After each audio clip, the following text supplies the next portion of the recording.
Ikinatuwa ng liderato ng Kamara ang resulta ng isang survey na nagsasabing karamihan ng mga Pilipino pabor sa economic charter change. Yan ang ulat ni Bella Lesmoras.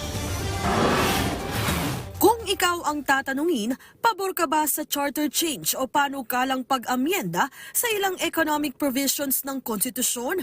Sa ilalim nito, target na paluwagin ang mga patakaran patungkol sa foreign ownership ng ilang negosyo sa bansa para ibayo pang mapalago ang ekonomiya. Para sa akin, okay naman din po. Pumunta rin po dito yung mga foreigner. Kasi po para mas madami po yung mga tao na, siyempre sila rin kasi po gusto rin lang pumunta dito para magnegosyo. Siyempre po hindi po kasi yun nga po possibility na nag-agree po ako sa ibang tao na possibility po na masakop ka po yung bansa natin, and then possible po kasi na maibenta yung mga parte ng Pilipinas.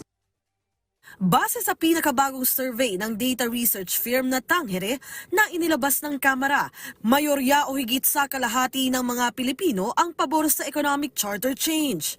14% ang strongly agree, habang 38% ang somewhat agree, at nasa 23% naman ang mga tutol, habang 25% ang undecided. Ayon kay House Speaker Martin Romualdez, mahalaga ang datos na ito dahil nangangahulugan lang yan na kinikilala ng ating mga kababayan ang mga posibleng ibungang benepisyo ng pag-amyenda sa konstitusyon.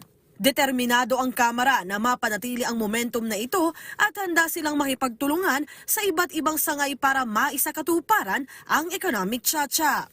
Para naman kay House Majority Leader Manix Dalipe, nakatutuwa dahil senyales ito na nagkakaisa ang marami sa pagnanais ng pagbabago at pag-unlad ng bansa.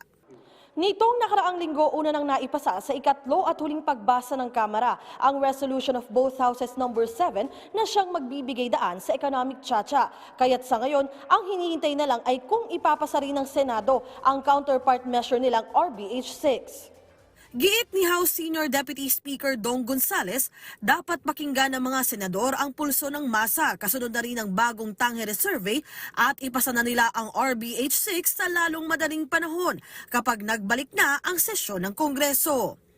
Bella Lesmoras para sa Pambansang TV sa Bagong Pilipinas.